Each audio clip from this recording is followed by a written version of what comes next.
What? Oh, yeah. I was told that the last time we did a podcast, I just looked a lot and very angry. So I'm opening up my eyes and I'm smiling Why so don't that you people try can opening realize. up your heart a little bit more than your eyes? Okay? Open your heart. There. That's why I have this face. I don't have a heart. Okay. I'm ready. You start. Okay. Hello? I'm John Reyes, investment advisor at Reyes Group IA Private Wealth. And this is Jillian Seguin, associate wealth advisor at Reyes Group IA Private Wealth. Welcome to a BEARable conversation. Yes, welcome. As a young man, heard the sky's the limit. First thing first, I'ma break through the ceiling. One life jam, but it feels infinite. One life damn, then I better go get it. This podcast is being brought to you by the Reyes Group at IA Private Wealth. That is made up of myself, John Reyes, a wealth advisor, and Jillian Seguin, an associate wealth advisor. We are going to talk today about the importance of referrals to us and the benefit of a referral to us. Client referral. Do you want to start? Yes, because I was prepared for this and Jill wasn't. Remember how if you look at all the other podcasts, she always has sheets in front of her and she doesn't? I do. So I'm ready. Yeah. Are we ready to go? Oh, now you've got that face. Go. There we go. Okay. So honestly, referrals. How do referrals work? This has been something that I have wrestled with for the bulk of my 20-some odd year career. When you join this industry, what people don't realize is you are in sales. It's the truth of the matter. And the difference between this sale or any other sale is what are you selling? And a lot of times, if you go into a car dealership, it's tangible. You're selling a car. You go and buy a home. You're buying a home. Or any other commodity or any other major purchase. What people then realize is there are many people that build homes. There are many people that create cars or design cars, and there are many people that can offer you all kinds of goods and services. And eventually those that come to the top of those sales are ones that find a way to make the person feel that they are valued, or that whatever they're purchasing is going to give them that part that they may be missing. Yeah, they have a value add. That's right. And the cream rises to the top. that's right. And a lot of times you have to trip a few times. You have to stumble. You have to figure out where your value proposition lies in that. So when we look at our world, we've often heard me use the terminology objective, subjective.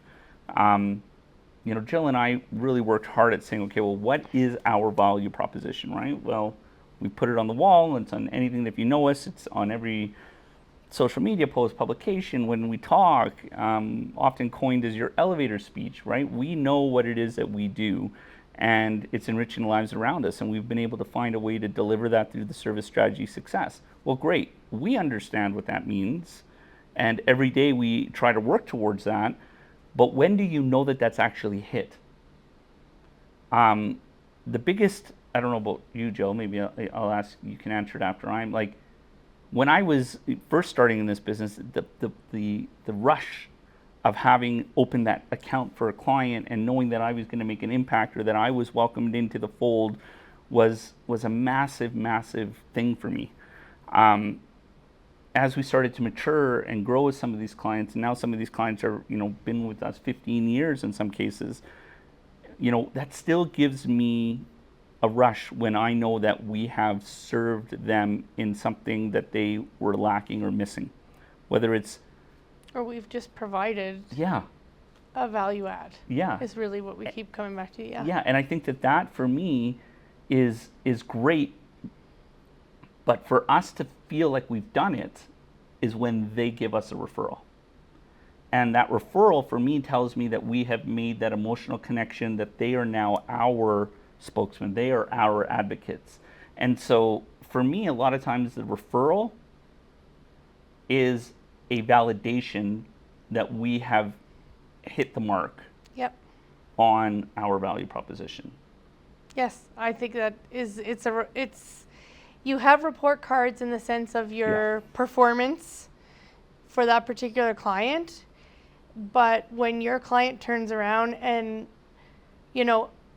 gives you a warm handoff to somebody who they care deeply about, whether it's family or friend, and they have their best vested or not vested interest in them, when they feel confident enough to give, our name to them or to introduce them to us, that's huge.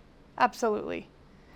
Yeah, a constant debate that you and I have, and I'm happy to have it here on this platform is, what does a client really value, right? We talk about this, right? Is it performance?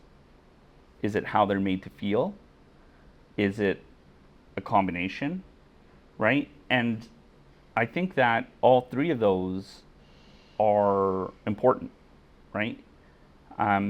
Having the ability to know that you built a practice based on service, I think can only get you so far. That is something that I acknowledge, although that is my bias. My bias is I never want to be outserviced. I never want to be, I want to make sure that our clients always feel like we put them first in every capacity, in every facet of what we do. Mm-hmm. But I also can't ignore the fact that having a performance that is rooted in how we pull together those investments is something that even after 20 years, I'm starting to realize we have to spend more time on, in terms of not that our portfolios, but that we spend more time advocating and talking about those things. Because at the end of the day, referrals come in various forms, right? And I think that, people are going to want to look at, just because we get the warm handoff, we need to be able to demonstrate to them That we will. And that we have Provide the a ability, and that we have the ability to manage their money. We're not immune to losing, right? Even though we've built a very strong business that is rooted in service, from time to time we can get I can get really excited about how great our team is. But the reality is that sometimes people want to come in and just talk about numbers. And as you know, I struggle there. Even though I think I'm a pretty smart guy, I struggle. And so, we can lose clients on our inability or my inability to demonstrate our how smart really our team is. I think, that's just an educational standpoint of what performance means to that individual and how important growth is versus preservation, or what their need is us being able to identify it. I think also when we talk about planning, transition of wealth planning and so on, the referrals of family members is key, not only for the growth of our business internally, but for the succession planning of our existing clients. I wanted to say that one of the things I not only enjoy the most about referrals, outside of what we've already talked about, that it's a pure validation and motivational booster for ourselves when we feel like we're doing a job good enough that we're being referred somebody, is that we have gotten to a point in our business where we really love our clients, and we have surrounded ourselves with very like-minded individuals who we can connect with on a personal level and on a business level. And so when you get a referral from somebody like that, more than likely you're getting another individual that is of that mindset, right? People hang out with the same type of people that have the same type of sense of humors, that have the same type of maybe intellectual acuity or what have you. And so to have referrals of people that we've already know, that we get along with. John and I always say that if we can't see ourselves at your dinner table on a Saturday night, or can't see you at our dinner table, we're probably not a good fit. There's tons of people who do what we do. Yeah. And so what is really, really important in our business is trust and also just communication and understanding. And yeah, so I think like having that too, that you know that the person that's going to walk through the door is more than likely a qualified investor, and somebody who you're going to get along with, that's a bonus. Yeah, and I think, taking the other side of that, where just because we get referrals doesn't always mean that they transition and turn into clients, right? Sometimes when we have that referral meeting, we find very quickly that they may be a better fit for some of our other colleagues, that we may want to kind of pass that along. Sometimes it's a good self-reflection moment on, what does it reinforce the values that we're trying to put out there, and sometimes it doesn't, and having an ability to navigate that appropriately is important too, because you don't want to put off your client who maybe thought this was a good fit and that they thought, oh, I don't want it, well then maybe I can't bring you someone. I think you have to continue to reinforce what your value proposition is, and as long as you keep reinforcing that, then that should just become a fluid and a natural cycle. I wrote this down when I was getting ready for this, and I think that when you connect with somebody, the big thing for me is it is a reinforcement of your value proposition in terms of what you value, not necessarily what the business values, right? And I think that if you've done that, then it should just be a very seamless, organically growing opportunity for you to, enrich the lives around you. So yeah, I think it was a worthwhile topic. Again, you had mentioned one of our other podcasts that we did in this kind of clunk of series. Just so you know, we film them in 2 or 3 at a time. That these are not topics that we're now presenting, but people have asked us to talk on them. And not all of them will have, they're not designed by any length. It's not like we're trying to fit air 15 minutes, 10 minutes. Some of them are going to be short, and I think that this is one where it falls in that. We've covered what we wanted to cover. And it is what it is, right? I don't want to have to push it more than we need to or fill the air. Well, I just want to touch on quickly. Oh, here we go. See, these are these spirals that she throws. I try to shut it down, and she brings me right back.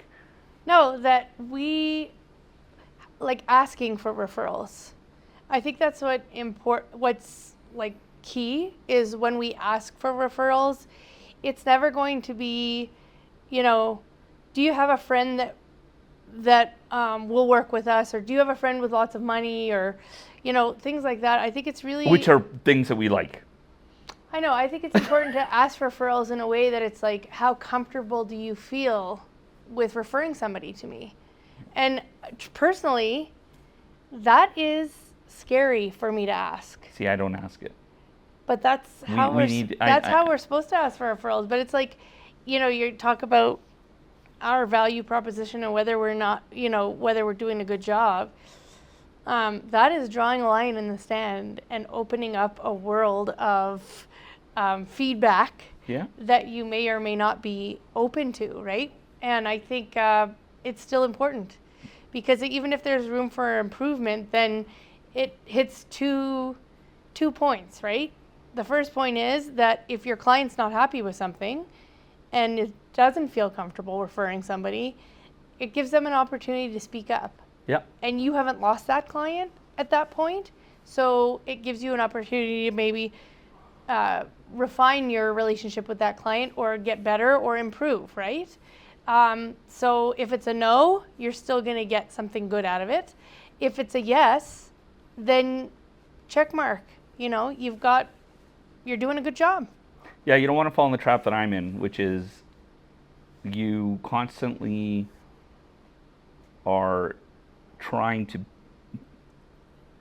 serve and to grow and to build with the hope, right? And that's not a good plan. I'm being very, very vulnerable here in saying this, is that it's not a plan to look for referrals, because in my world, I keep thinking, well, if I've done a really good job, if I've really serviced you, if I've really performed well, if we've always met the mark, why aren't you giving me a referral? And that's just not how the world works. And that is a reflective moment for And me they that may I not realized. know that you want referrals. Yeah, that's it. And that's the thing that we're learning right now in our business after, like I said before, we're in constantly learning, whether it was this podcast or one before, but we're in a constant state of learning.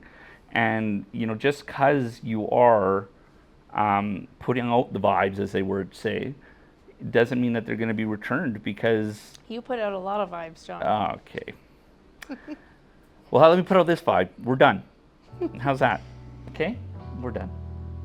Give us some referrals. Please. See you. Bye. As a young man, heard the sky's the limit. First thing first, I'ma break through the ceiling. One life jam, but it feels infinite. One life jam, then I better. This information has been prepared by John Reyes, Wealth Advisor, and Jillian Seguin, Associate Wealth Advisor for IA Private Wealth Incorporated, and does not necessarily reflect the opinion of IA Private Wealth. The information contained in this video comes from sources we believe reliable, but we cannot guarantee its accuracy or reliability. The opinions expressed are based on an analysis and interpretation dating from the date of publication and are subject to change without notice. Furthermore, they do not constitute an offer or solicitation to buy or sell any of the securities mentioned. The information contained herein may not apply to all types of investors. The wealth advisors can open accounts only in the provinces in which they are registered. IA Private Wealth Incorporated is a member of the Canadian Investor Protection Fund and the Canadian Investment Regulatory Organization. IA Private Wealth is a trademark and business name under which IA Private Wealth Incorporated operates.